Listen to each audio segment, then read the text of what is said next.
Hi there, and welcome to the National Press Theatre. As you get settled, I'll just give everyone a few guidelines in the room. If you're using your earpiece, when you're not using it, please place it on the sticker in front of you to please protect the health and safety of our interpreters. My name is Rachel Haynes. I'm with the Press Gallery, and I'll be moderating today's press conference. We'll begin with any questions in the room following your remarks, and if the time allows, we'll go over to Zoom. So with that, I'll hand it over to the senators.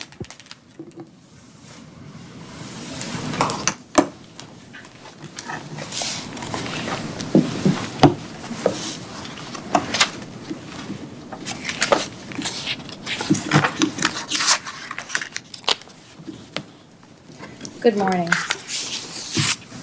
Today, following our committee's extensive study on wildfires, we are here to present our newest report, Canada on Fire, the catastrophic and escalating effects of wildfires on lives and communities.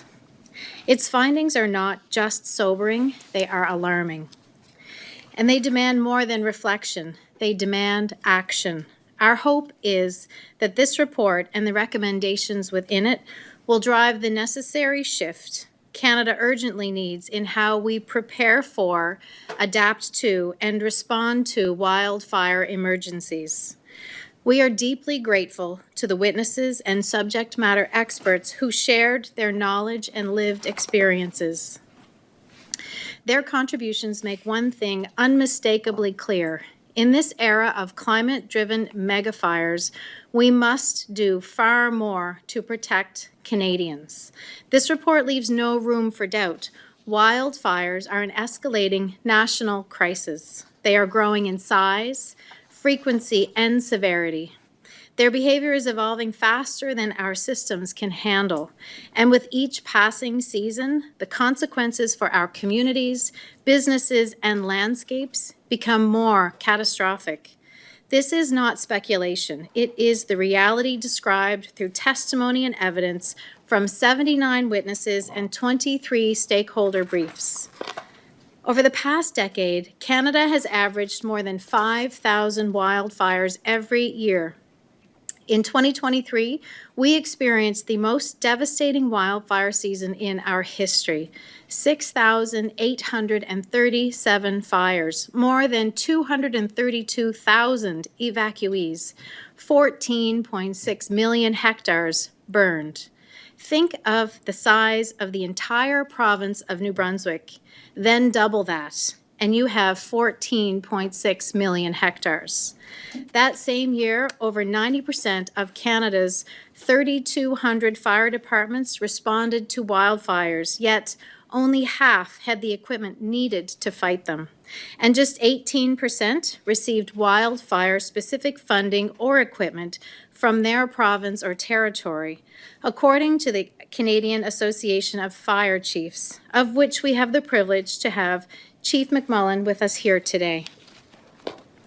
The years that followed 2023 offered no relief. In 2024, the fire in Jasper National Park and the municipality of Jasper destroyed 1/3 of the town's buildings and caused $1 billion in insured losses, making it one of the most costly natural disasters in Canadian history.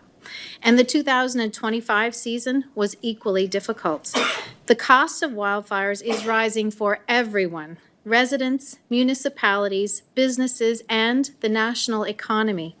Over the past 20 years, average annual insured losses have increased tenfold, from $70 million to $740 million. The impacts on agriculture and forestry, two pillars of our economy, are severe.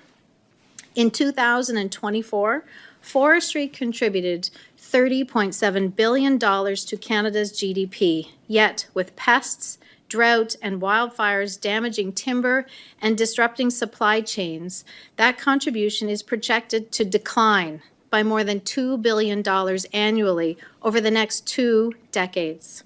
In primary agriculture, a $31.7 billion Canadian sector, wildfires are destroying farms, ranches, greenhouses, and nurseries, particularly in British Columbia, the prairies, and the north. Producers are losing livestock, crops, lands, machinery, and infrastructure. Smoke and ash are degrading soil, choking out the sun, stunting crop growth, and impacting farmers' yields and crop quality. And as wildfire seasons intensify, producers face costly rebuilds, rising insurance premiums, and support programs that are too slow and unpredictable to respond substantively. Without meaningful adaptation, their losses will deepen. The impact of wildfires is not only economic, it is profoundly human. Families are losing homes, livelihoods, and stability. Communities are being uprooted. Hundreds of thousands of Canadians have been displaced in recent years. We heard clearly that displacement leaves lasting scars, including long-term mental health effects that worsen with repeated evacuations. And wildfire smoke is degrading air quality far beyond the fire zone, affecting Canadians thousands of kilometers away. If we do not act with urgency, this cycle of devastation will continue and intensify. Wildfire management in Canada must be overhauled, from how we train and equip firefighters, to how we build and rebuild communities, to how we protect our agriculture and forestry sectors, to how we support evacuees. We must also strengthen coordination across governments and deepen partnerships with Indigenous communities and firefighters, issues Senator McNair will address shortly. Before I pass the mic, I want to highlight several key recommendations. We are calling on the federal government to invest in the personnel and infrastructure needed to support provinces and territories, including a national fleet of modern firefighting aircraft and advanced technologies. We recommend recognizing forests as a strategic national asset and establishing a national reforestation policy capable of responding quickly to wildfire disasters. We also call for more responsive business risk management programs to support agriculture producers during emergencies. And to better support evacuees, governments must ensure equitable access to housing services, and culturally appropriate supports in host communities, alongside coordinated responses to the physical and mental health impacts of wildfires. Wildfires are not just seasonal events. They are national disasters. They tear through the heart of Canadian communities. They are foreseeable, and increasingly, they are unavoidable. Our response must meet the scale of the crisis and move at the speed of the flames. Thank you. Over to you, Senator McNair. Thank you, Senator Robinson.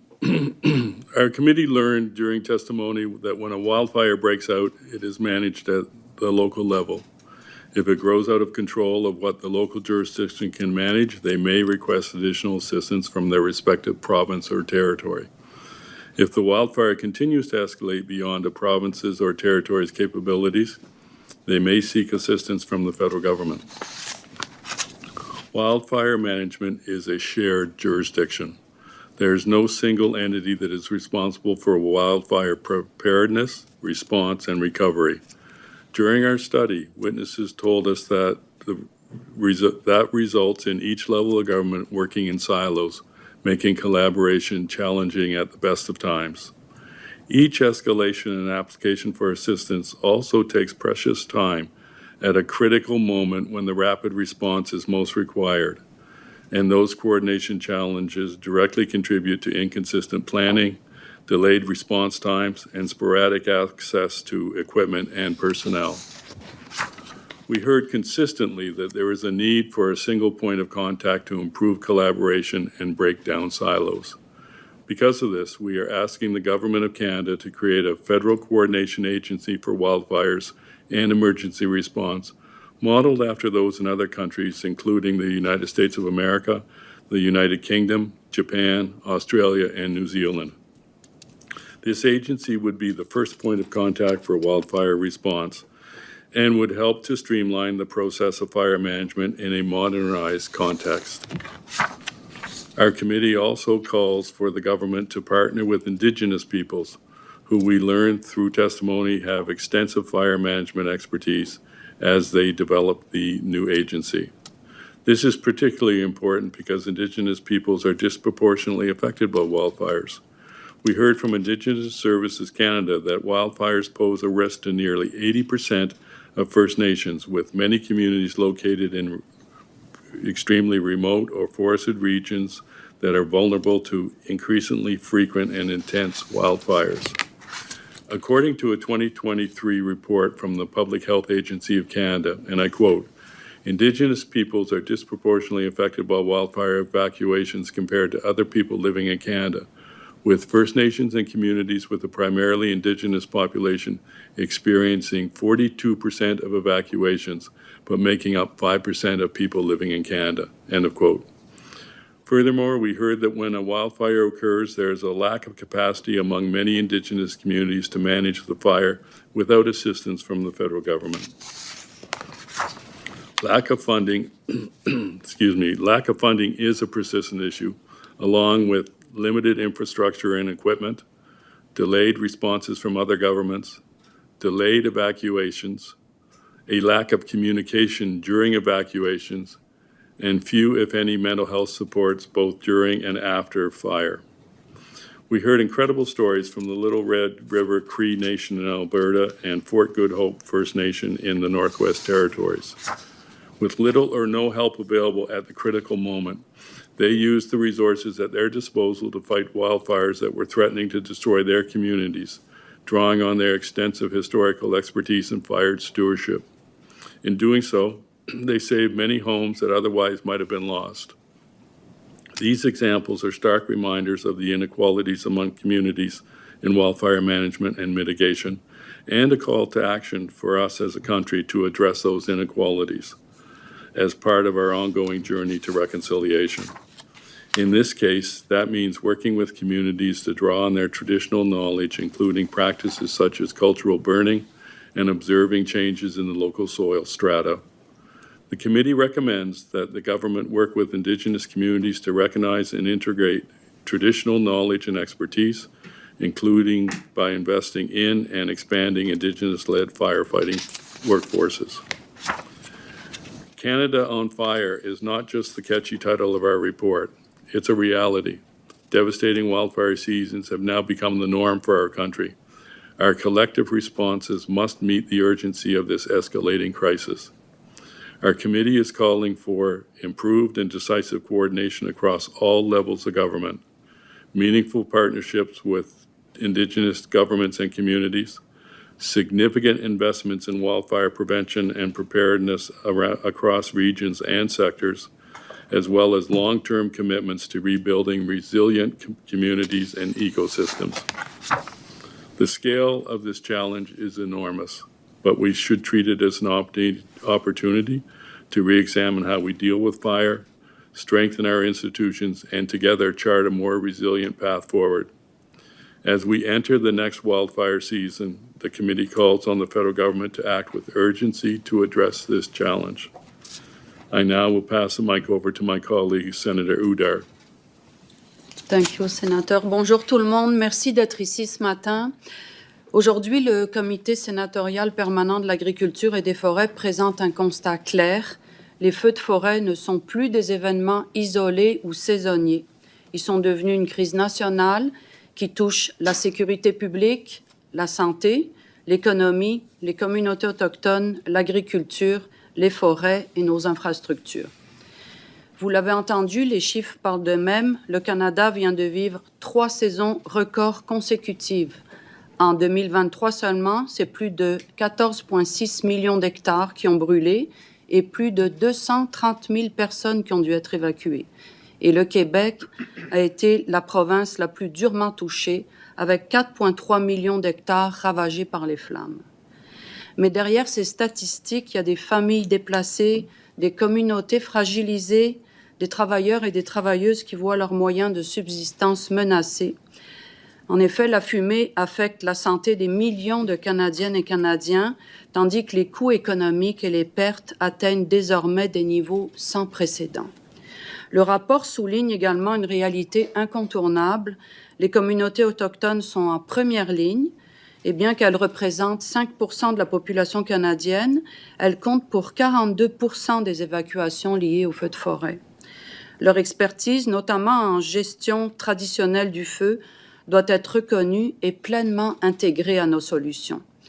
Alors, face à cette nouvelle réalité, le comité formule 15 recommandations concrètes. Elles visent notamment à renforcer la coordination nationale, à moderniser la flotte d'avions-citernes, à soutenir les pompiers, à mieux protéger la santé des citoyens et à accroître la résilience des communautés, ainsi qu'à investir dans la prévention. Alors, le message central est simple. Les feux de forêt sont désormais un enjeu de sécurité nationale.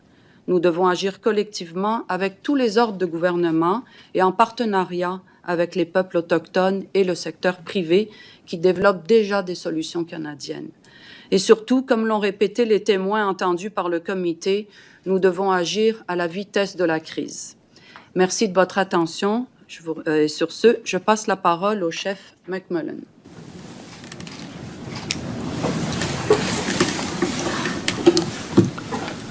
Well, good morning.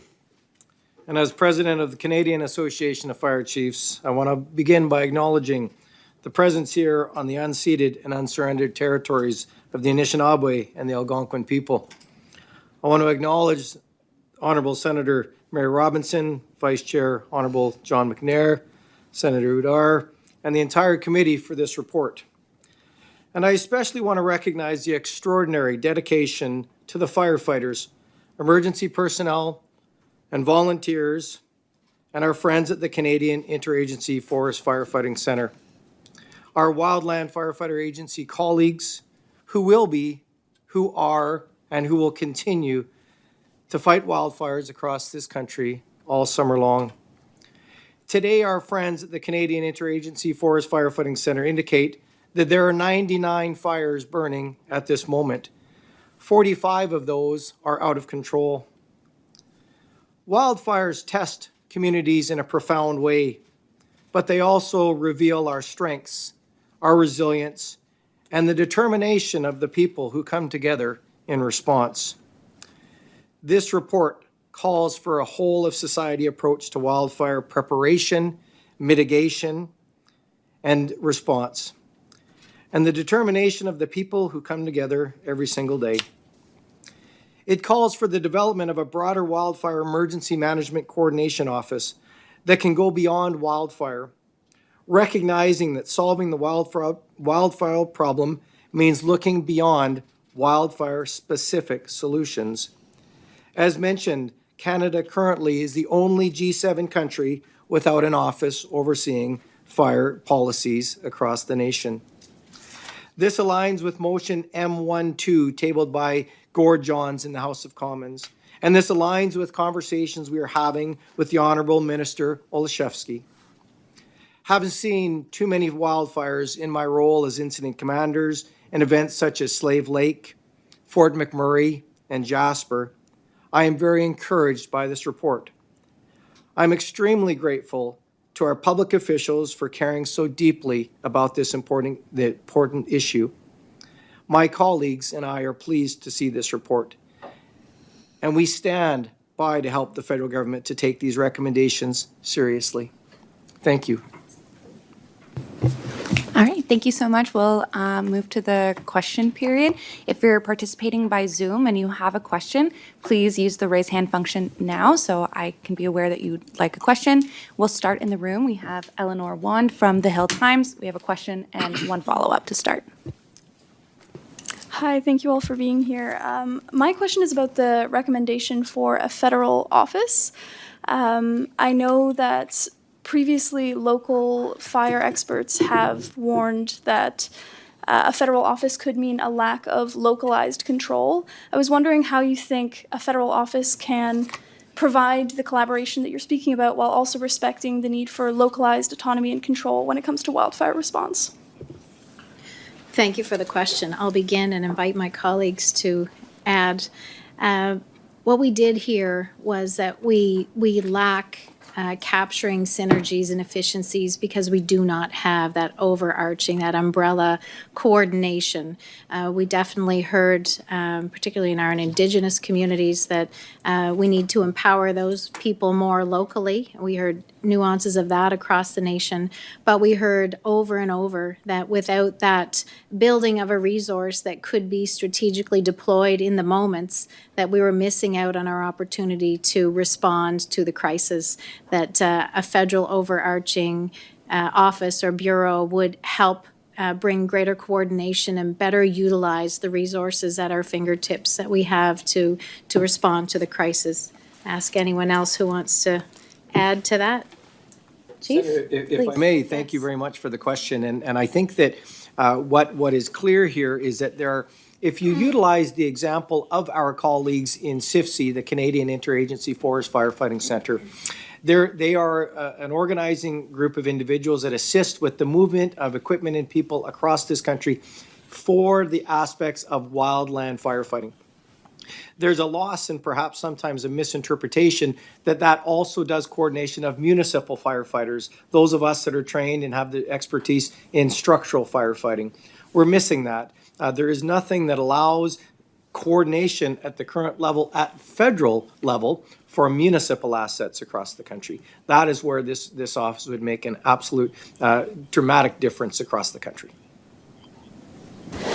Thank you. And I also wanted to ask, of the recommendations included in the report, what do you believe is the most crucial? I mean, you're speaking about the need to act with urgency. We're currently, entering our current wildfire season at the moment. What recommendation do you think is the most urgent or the most crucial to act on currently? Thank you for the question. It's a difficult question to answer. The crisis is so intense and so imminent. We were speaking beforehand. Wildfires happen all year, even through winter now. I think the chief spoke about zombie fires. So I would invite the chief to maybe answer your question, as he is the boots on the ground. Yeah, thank you. And as you had indicated, Senator, these are not seasons any longer. These are fire events that last 365 days. A zombie fire, as indicated, also referred to as a ghost fire, are fires that'll burn all year long. Although they're protected, in fact, by the snow and ice above them, the fire will continue to burn. I think the most important aspect is the reality that it's in black and white, that there are recommendations and that our elected officials will now have in front of them the realities that is what is facing Canadians. I would tell you that myself and my colleagues have been bringing many of these items forward for a number of years. And this is a combination of all of those recommendations into one report that we are very, very thrilled to see. Thank you. We will move over to our Zoom participants. Jesse Winter from the Globe and Mail, please unmute yourself and you can have a question and follow-up, please. Yeah, thanks so much. I'm looking through these recommendations. I see they span a lot of aspects of wildfire, but there does seem to be quite a focus on coordination for fire suppression and wildfire response. I know from speaking with a lot of experts, part of the problem that we're dealing with right now is not the number of fires, it's the scale of the biggest fires. And in a lot of cases, these fires are displaying behavior that makes them essentially unsuppressible.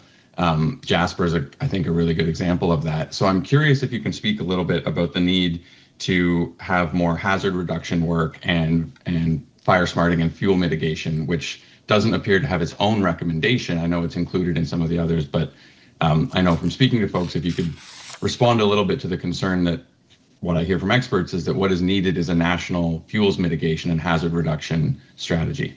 Thanks.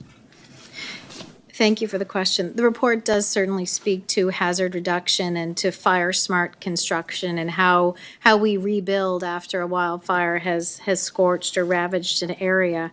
And again, I will defer to the chief because he is the expert and we are the ones that heard the testimony, and we're so lucky to have him with us. Well, thank you. It's a great question, and I think there's many answers to your question, Jesse, if I could. First and foremost, I agree with you entirely that it is not necessarily about the number of fires, it's the complexity within each of those fires. I'll remind you that there are 126,000 firefighters in this country made up of our career, composite, and volunteer firefighters. 89,000 of those are volunteers, men and women that give back to their communities in a very unique and special way.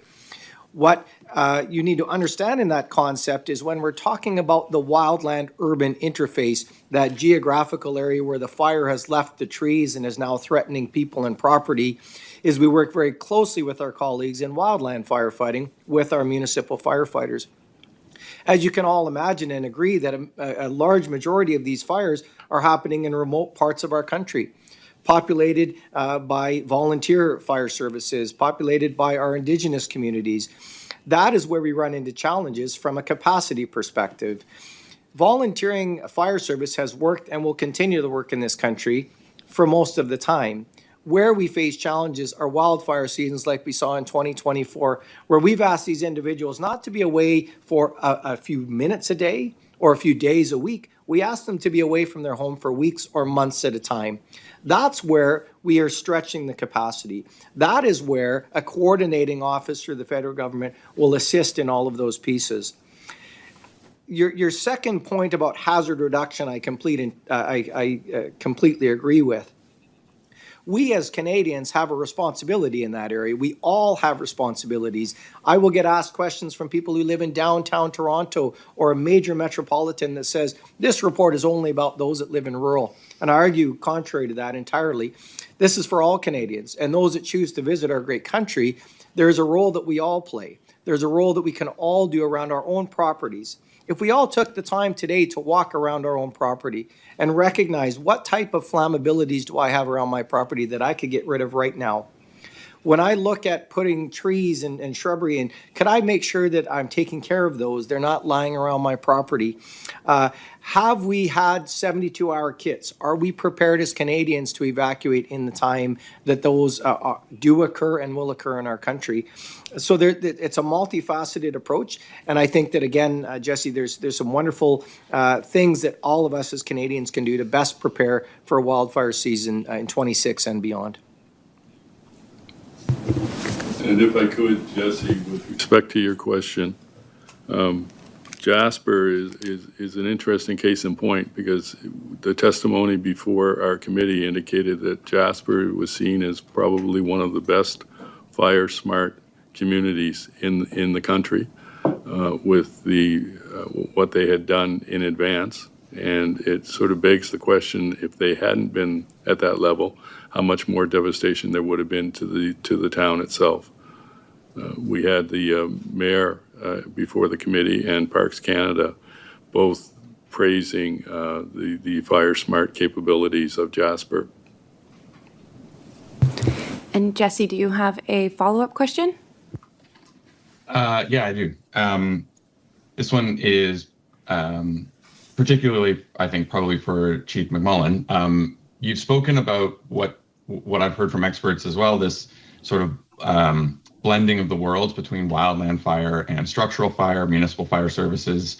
I'm curious if you, in hearing testimony and experts for this report, if you spoke to anybody from an organization like CAL FIRE, which has fire crews that are essentially trained to sort of be both or to do both, so that the worlds are a little more entwined in the way that they do respond. So instead of it being like, well, it's wildland until it's an urban fire, they work sort of alongside wildland colleagues a little more seamlessly. I wonder if you think maybe that's a direction that we as a country should be headed, where municipal services are able to operate a little bit more like an agency like CAL FIRE.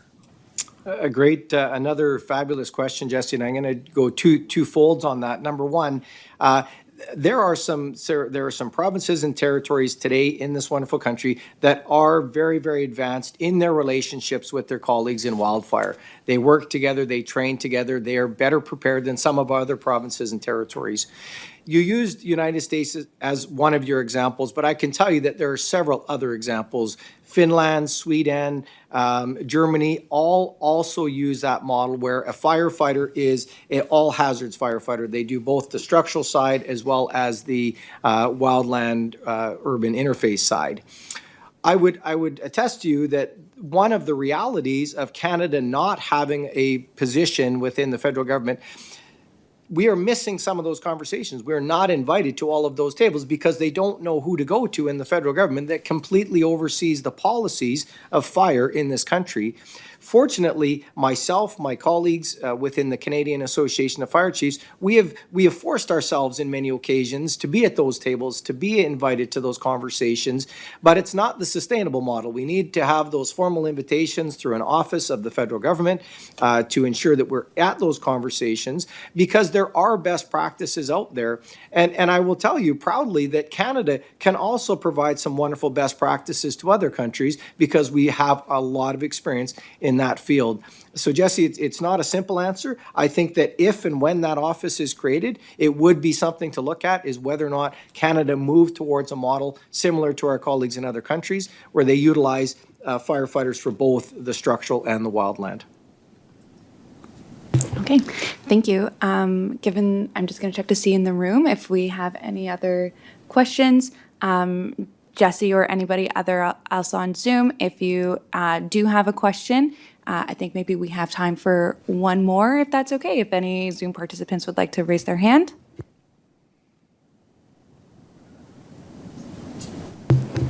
Okay, and with that, as there are no further questions, that will conclude our press conference. Thank you so much for your time today. I really appreciate you coming to the National Press Theater.